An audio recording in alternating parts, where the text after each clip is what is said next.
নমস্কার বন্ধুরা, আমার কাছের দূরের সকল বন্ধুকে অনেক অনেক ভালোবাসা। আজকে আমি নিয়ে এসেছি কতগুলো নতুন টিপস। যেমন আমাদের পুরনো প্রেসার কুকার আমরা ফেলেই রাখি, তাকে আবার পুনরায় আমরা ব্যবহার করতে পারি। মেয়ের স্কুলের জামাতে যেমন আমাদের কালির দাগ লেগে আছে, পেনের দাগ, সেটা আমি কি করে তুলবো সেটাও আপনাদেরকে একটা পদ্ধতিতে দেখাবো। তো আসুন দেখে নেওয়া যাক টিপসগুলো। প্রথমেই আমি নিয়ে এসেছি চপিং বোর্ড। চপিং বোর্ডটা আমাদের সবজি কাটতে কাটতে না একদম কালো দাগ হয়ে যায়। আমি এটাতে মোচা কেটেছিলাম, ভীষণ লাল দাগ হয়ে গেছিলো। সেইটা আমি কি করে তুলবো আপনাদের সাথে সেটা শেয়ার করে নিচ্ছি।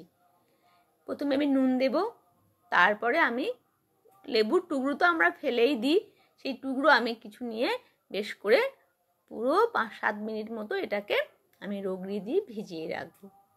তারপর আমি একটা টুথব্রাশ নেব, নিয়ে ভালো করে একদম রগড়ে রগড়ে ওটাকে কিন্তু আমি আমাদের এগুলো সপ্তাহে একদিন করে রাখা ভালো, কারণ আমরা সবজি কাটতে কাটতে আমাদের অত টাইম থাকে না, কিন্তু সপ্তাহে একদিন পরিষ্কারটা করে নিলে কিন্তু পরিষ্কার হয়ে যায়। তো দেখুন আমার যা অবস্থা হয়েছিল মোচা কেটে, আমার কিন্তু অনেকটা পরিষ্কার হয়ে গেছে। তো এটা তো ফেলে দেওয়ার দরকার নেই, আবার নতুন করে এটাকে আমি ব্যবহার করতেই পারি। তাহলে সপ্তাহে একদিন এটাকে ভালো করে পরিষ্কার করে নেওয়াই যায়। আসা যাক দ্বিতীয় টিপসে। তো এই যে জামার মধ্যে যে বাচ্চারা স্কুলে যায় তার পেনের দাগ লেগে যায়, বা অফিসে যাওয়ার সময় যে পেনের দাগগুলো জামার মধ্যে লেগে যায়, সেগুলো ওঠানো কিন্তু খুব কষ্টকর ব্যাপার। সেই জন্য যদি কোনো টিপস জানা থাকে সেগুলো শেয়ার করলে সত্যি খুবই উপকারে লাগে। তো আমি কি করেছি, একটা কলগেট নিয়েছি। কলগেটটা আমি আঙুল করে নেব, নিয়ে এই জায়গাটার মধ্যে আমি 5 মিনিট কিংবা 7 মিনিট মতো আমি এটাকে লাগিয়ে রেখে দেব। ডিটারজেন্ট দিয়ে বারবার রোগড়ে রোগড়ে ধোয়ার থেকে এই টিপসটা ব্যবহার করলে খুবই আমি উপকার পেয়েছি। সেই জন্য আপনাদের সাথেও এটা আমি শেয়ার করে দিলাম যে এগুলো কেউ না কেউ তো উপকৃত হবেই। তো দেওয়ার পরে এটাকে আমি কিন্তু পুরোনো ব্রাশ দিয়ে আমি কিন্তু রগড়ে নেব।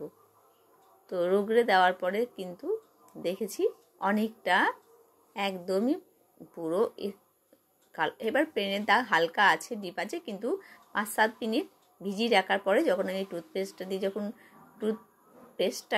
টুথব্রাশ দিয়ে যখন আমি রগড়ে দেবো, তখন কিন্তু একদম পেনের দাগটা উঠে যাবে। দেখুন আমি কিন্তু ধুয়ে নিয়েছি জামাটা, রোদে শুকিয়ে নিয়েছি, নেওয়াতে দেখুন এতটুকু দাগ কিন্তু আর জামার মধ্যে লেগে নেই। আর এই টুথপেস্টটা কিন্তু কলগেট নিলেই খুব ভালো, জেলে কিন্তু কাজ সেরকম হবে না। তো এই সহজ টিপসটা দিয়ে আমরা এত সুন্দর পেনের দাগ তুলে ফেলতে পারছি। তো বন্ধুরা, আপনাদের এই টিপসটা কাজে লাগবে। যদি বাড়িতে ছোট বাচ্চা থাকে তাহলে তো আরও কাজে লাগবে। একদম একটা সহজ একটা টিপস আপনাদের শেয়ার করে দিলাম। এবার আসা যাক প্রেসার কুকার। বাড়িতে যদি পুরনো প্রেসার কুকার পড়ে থাকে সেটা একদমই ফেলে দেবেন না, সেটা আমরা আবার নতুন করে ইউজ করে নিতে পারি। যেমন আমাদের এই গার্ডারটা পুরনো হয়ে গেলে লুজ হয়ে যায়, এবার সাইড দিয়ে কিন্তু আমাদের গ্যাসটা বেরিয়ে যায়। তখন আমরা কি করব, একটা রাবারকে আমরা কিন্তু এরম করে আটকে নেব। আটকে নেওয়ার পরে ঢাকনার মধ্যে আমরা আবার এটাকে পরিয়ে নেব।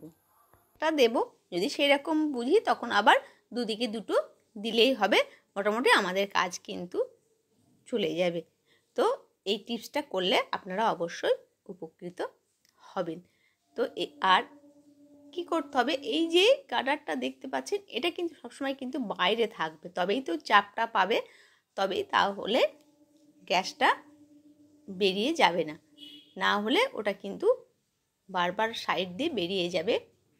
যেই কুকারটা যখন আমাদের হিট হয়ে যাবে তখন বাষ্পটা ওই ফাঁক দিয়ে বেরিয়ে যাবে।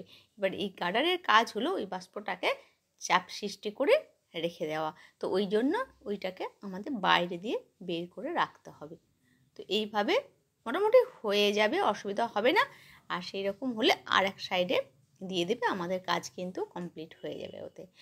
তারপরে যখন আমাদের ওই গার্ডারগুলো একদমই কাজ চলে না, যখন ফেলে দেওয়ার মতো, তখন কুকার থেকে বের করবেন, আবার একটা নতুন গার্ডার নিয়ে এসে লাগিয়ে দেবেন। আর এই গার্ডারটা কিন্তু ফেলে দেবেন না, এটা আমাদের সুন্দর একটা কাজে লাগবে। যেমন আমার ঘরে যে ক্লাচারগুলো আছে সেইগুলোর মধ্যে পরিয়ে একটা সুন্দর করে পেরেকে রেখে দিন, যখন দরকার হবে ওখান থেকে খুলে খুলে নিয়ে দিন। তাহলে কেমন হলো টিপসটা? আর একটা টিপস বলি, এইটা আমাদের রান্নাঘরে হোক, ডাইনিংয়ে হোক, হাত মোছার খুব সুন্দর একটা আমাদের, দেখুন আমি সেই ব্যবস্থাটা করে দিচ্ছি। একদম হ্যাঙ্কিটাকে আমি রেখে দিলাম, দিয়ে একটা সেফটি পিন আটকে দিলাম, দিয়ে এবার আপনি যেখানে পেরেক হোক কিংবা দরজার পাশেও যেখানেই হোক সেখানে এটা ঝুলিয়ে দেন। এবার আপনি রান্না করতে করতে হাত মুছুন, যাই করুন, এটা আপনার খুব সুন্দর একটা কাজে এসে যাবে। আমি রান্নাঘরে দরজাতে যেমন লাগিয়ে দিলাম, আমি রান্না করব, বারবার হাতটা ভিজে থাকে, আমি হাতটা মুছতে আমার খুব দরকার পড়বে না, হয়তো বাথরুমের পাশে আমি রেখে দিলাম বেসিনের কাছে, যে আমি চট করে হাতটা মুছতে পারবো বেসিনে হাতটা ধুয়ে। তো যার যার মতো সুবিধা, কিন্তু এই টিপসগুলো আমাদের খুব ছোটোখাটো টিপস, কিন্তু খুব সুন্দর, দেখবেন প্রয়োজনীয় টিপস। তো আশা করি বন্ধুরা আমার এই টিপসগুলো নিশ্চয়ই আপনাদের ভালো লেগেছে। আপনাদের কেমন লেগেছে অবশ্যই আমাকে কমেন্টস করে জানাবেন। আর আপনারাও এইভাবে টুকটাক যদি কোনো টিপস আপনাদের জানা থাকে অবশ্যই শেয়ার করবেন। সুস্থ থাকবেন, ভালো থাকবেন, আবার দেখা হবে পরবর্তী ভিডিওতে।